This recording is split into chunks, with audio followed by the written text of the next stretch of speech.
Today on our 2018 Ford F-150, we're going to be taking a look at and showing you how to install the Roadmaster Brake-Lite relay kit for towed vehicles, part number RM-88400.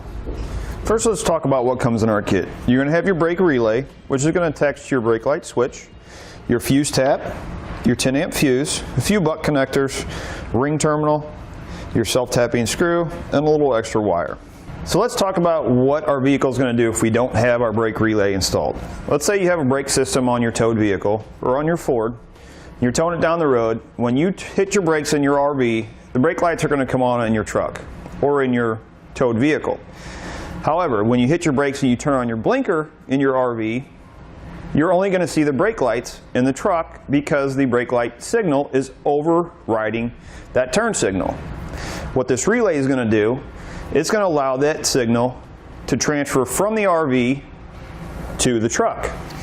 When the key is in the on position, that circle will close to allow you to use all the proper functions in the truck by themselves. When the key is turned off, that's going to allow the signal from the RV, your blinkers and your brakes to function properly in your towed vehicle. Now, if you have a push button start, you'll use the blue wire. If you have a key ignition, you'll use the green wire. So what we're going to do is we're going to eliminate our blue wire. We'll just cut that off. Your black wire is going to run to your brake light signal. Red wire is going to run out to your fuse. Green wire is going to run to your brake light switch. And your white wire is going to be your ground. So if you have a turnkey ignition, you're going to use section A of your instructions. If you have a push button start, you're going to use section B of your instructions. A couple other things you're going to need. This wire, red wire, is not going to be long enough to get to your fuse because it's all the way on the passenger side of the engine compartment. So you're going to need to pick up about 6 foot of wire, and you can find that on our website using part number 16-1-1. Another thing you're going to need is you're going to need a voltmeter. And that's to test your wire from your brake switch. Let's talk about why you need a voltmeter over just a regular test light. You're going to have multiple wires going into your brake light switch. If you test those wires, you're going to have several of them that are going to make that light light up. However, you're not going to know which one you need to tap into. The brake light switch or wire that you're going to be tapping into is the only wire that's going to read 12 volts. All the other ones will not. Another thing I like to have is maybe an extra ring terminal, a little bit larger, just in case we find a stud on the firewall or somewhere that we can tie into that we don't have to actually bolt in or screw into the metal itself. So what we need to do is on our driver's side, we need to take this panel off. All we're going to do is pull back on it. It's going to be attached by a few clips. Just like that. We'll fold it down. If you look right here, you're going to have a couple of wiring harnesses. We need to unplug those, and we're going to take them and we're going to tuck them right up here out of the way for now. So next we're going to take a 10mm socket, and we're going to take out these 2 screws, or bolts.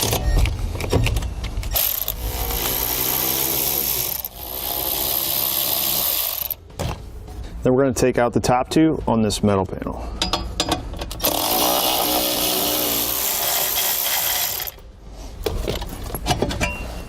Remove that panel.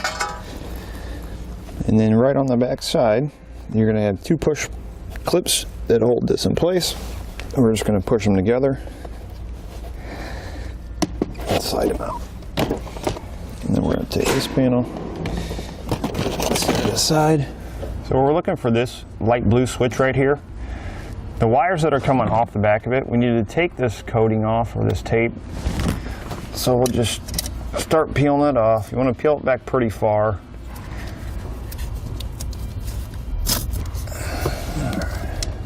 Then what we need to do is test our wires to figure out which one is going to give us that 12 volt power when the brakes are applied. We should only have one. We'll start with the one all the way on the left. And with an extra set of hands, we'll have somebody push on the brake pedal. And I think that's going to be our wire, 12.14 volts. So it's going to be our purple wire with the white stripe. Next thing we need to do before we do any splicing on that wire is we need to come over to our passenger side kick panel. There's a panel right down here. We're going to remove that panel. And you're going to see a fuse panel in here. what we need to do is we need to take out the brake light fuse. The reason we're doing this is we don't want to malfunction with the wiring. If you get a malfunction with the wiring, you're going to have to take it into the dealership to get fixed, and it may not be covered under your warranty. So you want to make sure you pull this fuse before you do any cutting on your brake light switch. Now what you're looking for is this 10 amp fuse right here in spot number 15. If you look at your owner's manual, it's going to say your brake light fuse is in spot 14. This fuse right here has 3 prongs on it, so it's working 3 different functions.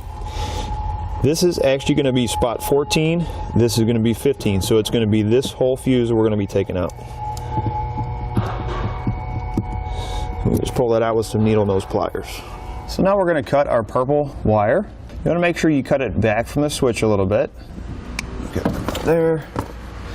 And then we're going to make sure we strip back a little extra on each side, because we're going to double it over to make sure we get a good hold in our butt connectors. We'll add one of our blue butt connectors on this end. Give it a little tug, make sure it's got a good hold. And we're going to do the same thing with this. The other side, and we'll add one of our blue butt connectors on that end. You got a good connection. So now we'll take our green wire, and it's already pre-stripped. It is just a little bit too long, so cut some of that off. And our green wire is going to go on the wire that's coming out of our switch. Put that in the end of our butt connector. Put it into place. And then our black wire is going to go into the other end of our wire that's going out to our brake lights. Crimp that on. Next thing I want to do is I'm going to put on my relay. I'm going to find a place to attach it. Now, right up here, there's some existing wiring. I'm going to zip tie it right to that line. We'll cut off our excess from our zip tie. Now the reason I want to do that first is so we can make sure we have enough room for our ground wire. If you look right up here, we have a large stud. We're going to take the large ring terminal that we picked up, put it on our white wire, grip it into place, make sure it's got a good hold. Then we'll take the 13mm socket and we'll remove that nut. Place our ring terminal with our ground wire on it, and then replace the nut.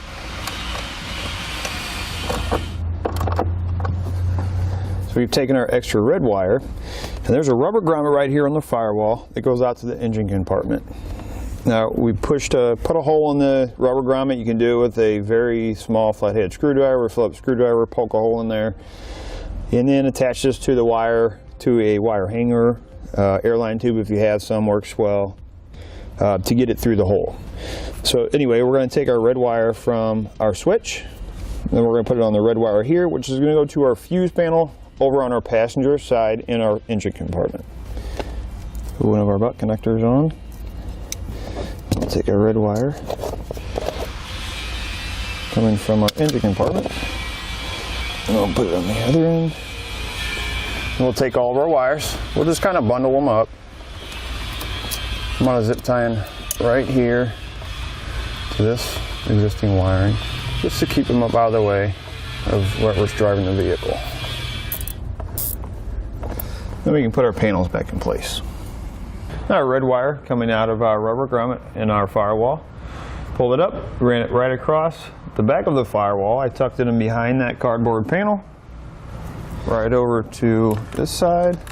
I went underneath of this, right to my fuse panel. Now, what we have determined is from 17 to 18, fuse panels have changed, and the fuses have changed. They went to the micro fuses. So, that being said, this fuse tap that comes in your kit will not work. The fuses are too small. These will not fit down inside of the holes. So, you're going to need a little fuse tap like this that'll slide over one of the pegs. This, you can find it at a hardware store. You're also going to need a mini fuse holder, part number SWC9545. So now we have to find an ignition source. So on one of our fuses, what we're going to do is you need to test. Then you take a test light, hook it up to a negative power source, and you're going to touch just the top edge of the prongs on the top of the fuse. Whichever one comes on with the power or ignition off, you're not going to use. You want to find one that when you touch it, it doesn't come on at all. When you turn the key on, it comes on. That's going to give you an ignition power source. Now we need to cut our wire to length. So we'll cut down our red wire. We need to strip back our fuse holder.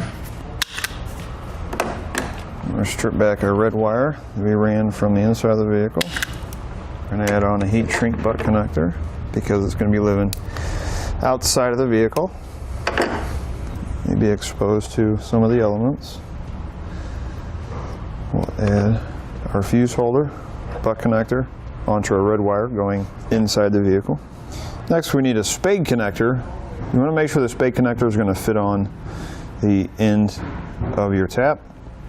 We're going to add that onto the end of our fuse holder. Then we're going to heat it up, just shrink it down. I went in between this 25 amp and this 20 amp fuse right here. Now when you test it, one side is going to be powered and the other side is not. So you want to make sure when you stick this in, you stick it in on the hot side or the powered side. So when we tested, this side was our powered side when the ignition was on. So we're going to put that back on that side. So now I'll connect my fuse holder with my spade connector onto my fuse. I want to make sure that my second 10 amp fuse that comes in my kit, I'm not going to put it in my fuse holder until I make the connection. Now the reason we're doing that is we don't want any backfeed.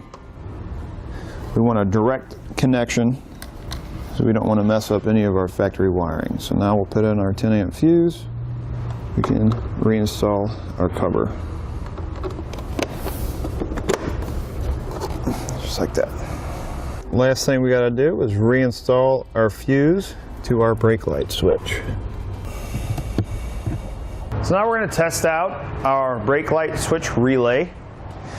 We're going to simulate hooking up to our RV. We're going to turn on our left turn signal. Now what we're looking for is our left turn signal and then our braking system that's going to be in our vehicle to apply the brakes in that brake light, not to override our turn signal. Brakes on, brakes off. Brakes on, brakes off. As you can see, our turn signal is still on, which is saying that our relay is working correctly. And that'll do it for a look at and installation on the Roadmaster Brake-Lite relay kit for towed vehicles, part number RM-88400 on our 2018 Ford F-150. Thanks for watching. Click the link in our description below to shop, learn more, or visit us at etrailer.com. And leave us a comment if you have any questions.